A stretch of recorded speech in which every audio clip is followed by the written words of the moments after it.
Segment tonight, radio talk show host Laura Ingraham, whom you'll see here on Thursday, said this yesterday. If you can't beat Barack Obama with this record, then shut down the party. Shut it down. Start new with new people. Because this is a gimme election, or at least it should be. Very provocative. And joining us now from Alaska, the former governor of that state and current Fox News analyst, Sarah Palin. So do you agree with Miss Laura?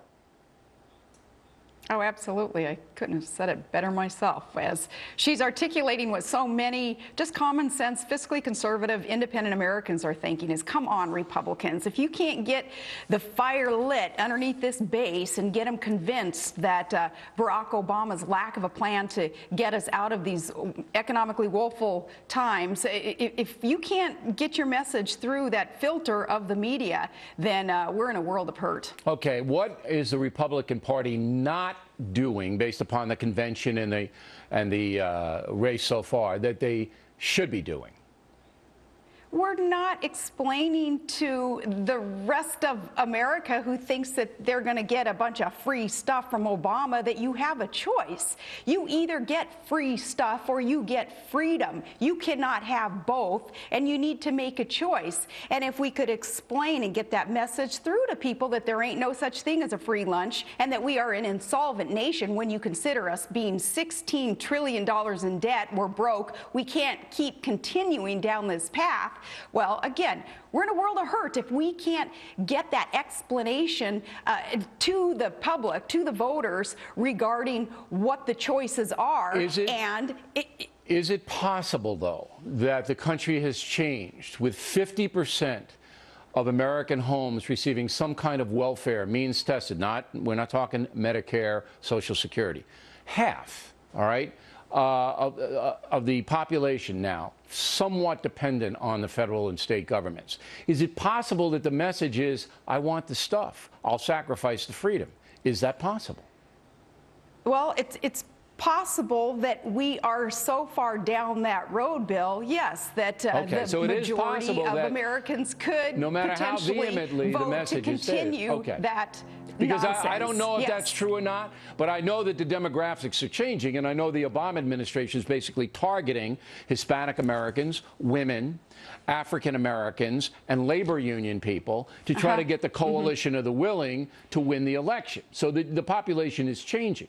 The second thing is, should Mitt Romney go after Barack Obama in a more personal way?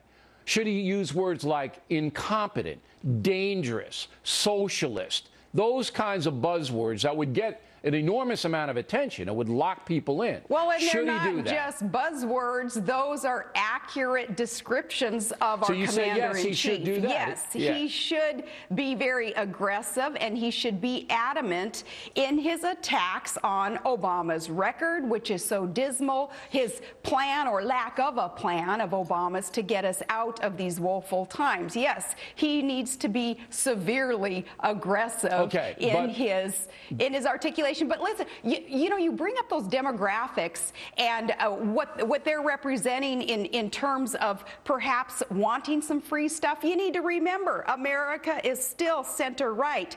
Proof of that is, look at how Obama has to couch his message. He has to lie to pretend that he's for fiscal sanity and strong national defense and those center-right positions that the vast majority of Americans stand for. Obama has to pretend like he is that in order to get that But base. it's changing. It's changing. That center-right is now listing a little bit because of bad economic times. The economy always overwhelms ideology. But let me get back to Romney and Ryan. In the 4 days in Tampa, they did get their message out. It depends on how many people saw it, but they pounded that Barack Obama is an incompetent. He doesn't have any solutions to the economic malaise. He just wants to spend more money, and that's going to drive us over the fiscal cliff. That couldn't have been clearer. It couldn't have been. I mean, every second of that convention was devoted to that. What they didn't do, and the only person that did it was Clint Eastwood. The only one who did it was Eastwood. Christie didn't even do it. Everybody was expecting Christie to drop the anvil on President Obama's head, and he didn't. What they didn't do was hold him him being the president, personally responsible. Say, look, it's not about policy so much. It's about him. He's a hardcore, and you fill in the blank. They didn't do it. And you're saying the only hope the GOP has is if they change and bring it directly to him personally. I think that's what I'm hearing, Governor. They do have to bring it directly to Obama personally, a reflection of what he stands for, and his record proves what he stands for. He's for growing this big, disconnected, dysfunctional, debt-ridden government and disempowering the individual. That's what Obama and the left stands for. But you got to use those buzzwords. You got to say socialist. You got to do that to get people's attention. And what they have to do is they have to lay out the choice for the American public. They have to tell us, are you for empowering the individual, or are you for this nonsense of Barack Obama's of growing this dysfunctional, debt-ridden, $16 trillion in debt, this government? Which one do you want, people? All right, Governor, we appreciate it as always. Thank you. Directly ahead is the Democratic Party being held hostage by the